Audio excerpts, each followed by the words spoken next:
जय जगन्नाथ बंधुगण मु इंजीनियर दीप्तिरंजन पंडा ज्योतिर्विद मोर ज्योतिष शास्त्र भित्तिक चैनल कुंडली भविष्य आपण मानकु अभिनंदन जनाऊँच।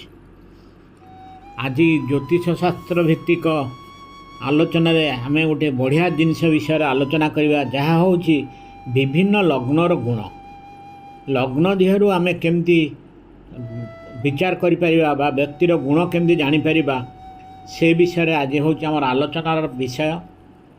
कुंडली रे हूँ लग्न क्या कहती कुंडली लग्न हूँ जहाँ कहती उदित सूर्य व्यक्तिर अस्तित्व निर्धारण करे। ता अर्थ हूँ आम जन्म है समय सूर्य जो राशि उदय होता ताहा ही हूँ आमर लग्न।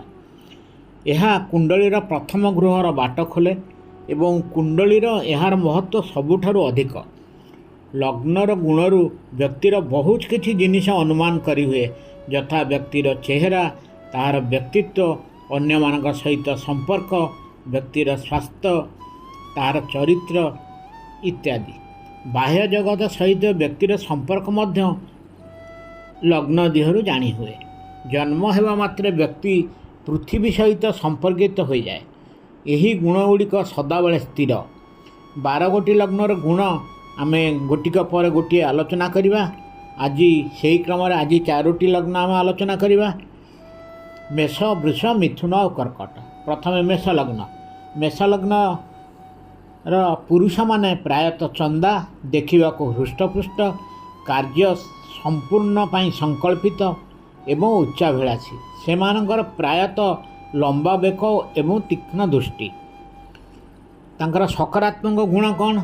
व्यक्ति दाम्भिक उच्चाभिलाषी साहसी बहुत चलचंचल अग्रगामी भल शासक बा परिचालक सहजरे उत्तेजित हुअन्ति भावविह्वल उत्साही और खुशी मिजाजर व्यक्तित्व। किंतु सेमानकर नकारात्मक गुण गुड़िक हूँ से बेसी आवेग प्रबल बा जहाँ कहते सेंसिटिव बेपरुआ उग्र असावधान जिदखोर हठात गंडगोल करेंगे ईर्षापरायण अन्य को कष्ट दे खुशी हुअन्ति।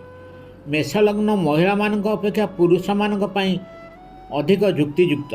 महिला माने उद्धत चिड़चिड़ा कलिहुड़ी समस्त उपर आधिपत्य जाहिर करती। उपयुक्त वृत्ति बा जीविका। मेष लग्नर व्यक्ति माने जदि पुलिस ऑफिसर हेबे बा सेना विभाग रे उच्चपदस्थ अधिकारी हेबे जंत्रपाति कार्य कुशली जंत्री हो पारे शल्य चिकित्सक हो पारे एवं भल शासक भी हो पारे।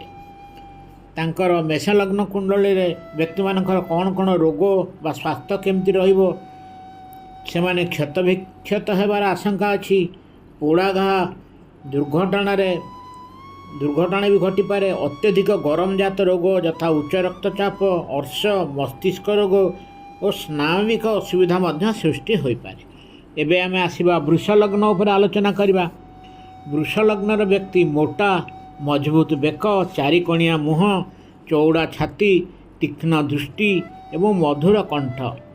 एमानकर सकारात्मक गुण होची सह्य करने शक्ति बहुत अधिक एवं धैर्यवान। गीत कला संगीत सिनेमा रे रुचि एवं सहजरे अर्थ उपार्जन करती। सेमाने उच्चाभिलाषी खुशी मिजाज निर्भरयोग्य भल गुण प्रत्येक जिनिस संतुष्ट एवं बहुत स्नेहालु। सेमानकर नकारात्मक गुण हला रागिगले संभाळिबा कष्ट जिदखोर एकजिदिया अर्थलिप्सु कामातुर अर्थलोभरे विवाह पई आग्रही।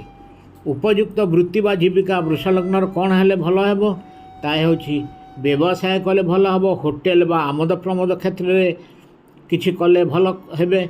विलास व्यसन व्यवसाय बा जोटा कॉस्मेटिक्स सौंदर्यवर्धक द्रव्य एवं गहना ये सब व्यवसाय कले भल करेंगे। से माने भल गायक कलाकार अभिनय भी करिपारंती एवं सेमानकर स्वास्थ्य और रोग विषय आम जाना तांकर सदाबले चक्षु नाक कर्ण दांत ये सब रोग पीड़ित हो पारती। यौनांग संबंधित रोगार मध्य पीड़ित हबार आशंका रही। बर्तमान आम आसवा मिथुन लग्न कुंडली। मिथुन लग्न कुंडलीर शरीर प्रायतः पतला कोमल चक्षु विज्ञ ଚଉଡ଼ା କପାଳ, ମୁହଁଟି ଚାରିକୋଣିଆ, ଲମ୍ବା ହାତ। ସେମାନେ ଜୀବନରେ ପରିବର୍ତ୍ତନ ଆଣିବାକୁ ଶୀଘ୍ର ଚାହାନ୍ତି, ତେଣୁ ତାଙ୍କର ନିଷ୍ପତ୍ତି ବାରମ୍ବାର ପରିବର୍ତ୍ତନ କରନ୍ତି। ସେମାନେ ଭ୍ରମଣରେ ଯିବାକୁ ଭଲ ପାଆନ୍ତି। ମିଥୁନ ଲଗ୍ନ କୁଣ୍ଡଳୀର ସକାରାତ୍ମକ ଗୁଣ ଗୁଡ଼ିକ ହେଲା ତାଙ୍କର ଯୋଗାଯୋଗ କରିବାର ଶକ୍ତି ଦୃଢ଼, ଯେଉଁଟା କମ୍ୟୁନିକେସନ୍। ବ୍ୟକ୍ତି ପ୍ରତ୍ୟେକ ଜିନିଷର ଉତ୍ତର ଜାଣିବାକୁ ଆଗ୍ରହୀ, ତା ଅର୍ଥ ସେ ହେଲେ ଜିଜ୍ଞାସୁ। ତାଙ୍କର ମନ ବିଶ୍ଳେଷଣାତ୍ମକ ମାନେ ଆନାଲିଟିକାଲ, ଶୀଘ୍ର ବୁଝନ୍ତି ଏବଂ ବହୁତ ସୃଜନଶୀଳ କ୍ରିଏଟିଭ୍। ସେମାନେ ଆଗ୍ରହୀ, ଉତ୍ସାହୀ ଓ ଟିକେ ମାଇଚିଆ ସ୍ୱଭାବର। ନକାରାତ୍ମକ ଗୁଣ ହେଉଛି ସେମାନେ ସ୍ଥିର ନିଷ୍ପତ୍ତି ନେଇପାରନ୍ତିନି ବା ବାରମ୍ବାର ନିଷ୍ପତ୍ତି ପରିବର୍ତ୍ତନ କରନ୍ତି। ବହୁ କାର୍ଯ୍ୟରେ ନିପୁଣ କିନ୍ତୁ ଖରାପ କଥାରେ କୌତୂହଳ ପ୍ରଦର୍ଶନ କରନ୍ତି। ଚଞ୍ଚଳମତି, ଅସ୍ଥିର, ସ୍ୱାର୍ଥପର, ସ୍ନେହାଳୁ ନୁହନ୍ତି, ଗୁଣର ନୁହନ୍ତି, ବହୁତ ହିସାବୀ। ପ୍ରେମ ଓ ଯୌନ ସମ୍ବନ୍ଧରେ ବହୁତ ଗର୍ବ, ଉଦ୍ଭଟ ଚିନ୍ତା, ଚିଡ଼ଚିଡ଼ା ସ୍ୱଭାବ, ନିଷ୍ଠୁର, ସମଲିଙ୍ଗୀ ଯୌନକ୍ରିୟା ପ୍ରତି ବହୁତ ଆଗ୍ରହୀ। ସେମାନଙ୍କ ପାଇଁ ମିଥୁନ ଲଗ୍ନ ପାଇଁ ଉପଯୁକ୍ତ ବୃତ୍ତି ବା ଜୀବିକା ହେଉଛି ଗୋଇନ୍ଦା ବୃତ୍ତି। ଯଦି ଡିଟେକ୍ଟିଭ୍ ହେବେ ଭଲ କରିବେ, ଭଲ ସାମ୍ବାଦିକ ହୋଇପାରିବେ, ଭଲ ପବ୍ଲିସର ବା ପ୍ରକାଶକ, ଭଲ ବକ୍ତା ହୋଇପାରିବେ, ଭଲ ହିସାବ ରକ୍ଷକ ବା କ୍ୟାସିୟର ବା ଏକାଉଣ୍ଟାଣ୍ଟ, ଭଲ ଦଲାଲ ଯେଉଁ ବ୍ରୋକର କାମ କରିପାରିବେ, ଭ୍ରମଣ ପ୍ରତିନିଧି ଯେଉଁଟା ଟ୍ରାଭେଲ୍ ଏଜେଣ୍ଟ ବି ଭଲ ସେମାନେ ହୋଇପାରିବେ। ଆଉ ସେମାନଙ୍କର ସ୍ୱାସ୍ଥ୍ୟ ରୋଗ, ସେମାନଙ୍କର ପ୍ରାୟତଃ ସ୍ନାୟବିକ ସମସ୍ୟା ଦେଖାଦେଇପାରେ। ଫୁସ୍ଫୁସ୍ ଜନିତ ରୋଗରେ ସେମାନେ ପୀଡ଼ିତ ହୋଇପାରନ୍ତି। ଆଉ ତାଙ୍କର ମାନସିକ ଅସନ୍ତୁଳନ, ସବୁବେଳେ ମେଣ୍ଟାଲ ଡିଜର୍ଡର କିଛି ରହୁଥାଏ। ନିଶ୍ୱାସ ନେବାରେ କଷ୍ଟ ଓ ଆଜ୍ମା ଇତ୍ୟାଦି ତାଙ୍କୁ ହୋଇପାରେ। ତାପରେ ଆମେ ଆସିବା କର୍କଟ ଲଗ୍ନ।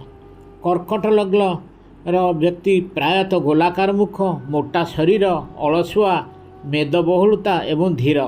ଏହି ଲଗ୍ନର ଅଧିପତି ଚନ୍ଦ୍ରର କ୍ଷୟ ବୃଦ୍ଧି ଲାଗି ରହିଥାଏ। ସେମିତି ଏହି ଲଗ୍ନର ବ୍ୟକ୍ତିଙ୍କର ଉତ୍ଥାନ ପତନ ଲାଗି ରହିଥାଏ।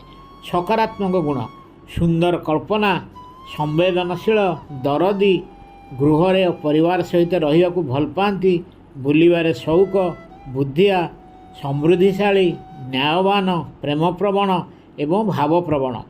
ସେମାନେ ଅନ୍ୟମାନଙ୍କୁ ସୁରକ୍ଷା ଦିଅନ୍ତି। ସେମାନେ ଉତ୍ସର୍ଗୀକୃତ ଏବଂ ଶାନ୍ତିପ୍ରିୟ। ନକାରାତ୍ମକ ଗୁଣ: ସେମାନେ ଅତ୍ୟନ୍ତ ଭାବପ୍ରବଣ, ଚିଡ଼ଚିଡ଼ା ସ୍ୱଭାବ, ରାଗୀ, କୃପଣ, ଲୋଭୀ। ମହିଳାମାନେ ଖରାପ ମିଜାଜ ଏବଂ ଚଞ୍ଚଳମତି, ସଦାବେଳେ ଅସନ୍ତୋଷ ବ୍ୟକ୍ତ କରି ଫେରାଦ ହୁଅନ୍ତି। କମ୍ପ୍ଲେନିଂ କ୍ୟାରେକ୍ଟର ମହିଳାମାନଙ୍କର। ଆଉ ଉପଯୁକ୍ତ ବୃତ୍ତି ବା ଜୀବିକା ହେଉଛି ଯଦି ନାବିକ ବା ଜାହାଜର କ୍ୟାପ୍ଟେନ୍, ସାମୁଦ୍ରିକ ଅନୁସନ୍ଧାନକାରୀ, ତରଳ ପଦାର୍ଥ ଓ ସାମୁଦ୍ରିକ ଦ୍ରବ୍ୟର ବ୍ୟବସାୟ, ଗହଣା ଦୋକାନୀ, ସରକାରୀ ଚାକିରିଆ, ନ୍ୟାୟାଧୀଶ, ମନ୍ତ୍ରୀ ଇତ୍ୟାଦି ହେଲେ ସେମାନେ ଭଲ କରନ୍ତି। ଆଉ ସ୍ୱାସ୍ଥ୍ୟ ରୋଗ: ଜଳଜାତ ରୋଗ ଯାହା ଯଥା ଥଣ୍ଡା, କାଶ, ଟାଇଫଏଡ଼୍, ଆମାଶୟ, କାମଳ, ବୃଦ୍ଧାବସ୍ଥାରେ କ୍ରମାଗତ ହଜମଜନିତ ସମସ୍ୟା, ପାକସ୍ଥଳୀରେ ପାଣି ଜମିବା, ଫୁସ୍ଫୁସ୍ ସଂକ୍ରମଣ ଇତ୍ୟାଦି ଏବଂ ମାନସିକ ରୋଗ, ଉନ୍ମାଦ ରୋଗର ମଧ୍ୟ ଆଶଙ୍କା ରହିଛି। ଆଜି ପାଇଁ ଏହି 4ଟି ଲଗ୍ନ ଉପରେ ଆମେ ଆଲୋଚନା କଲେ। ଆସନ୍ତା ଅଧ୍ୟାୟରେ ଆମେ ପରବର୍ତ୍ତୀ 4ଟି ଲଗ୍ନ ଉପରେ ଆଲୋଚନା କରିବା। ଯଦି ଆପଣଙ୍କୁ ମୋର ଏହି ଅଡ଼ିଓଟି ଭଲ ଲାଗିଛି ତେବେ ଏହାକୁ ସବସ୍କ୍ରାଇବ୍ କରିନଥିଲେ ଦୟାକରି ସବସ୍କ୍ରାଇବ୍ କରିବାକୁ ଅନୁରୋଧ କରୁଛି ଏବଂ ଯଦି ଭଲ ଲାଗିଛି ଲାଇକ୍ କରିବେ ଏବଂ ସେୟାର ବି କରିବେ। ଧନ୍ୟବାଦ। ଜୟ ଜଗନ୍ନାଥ।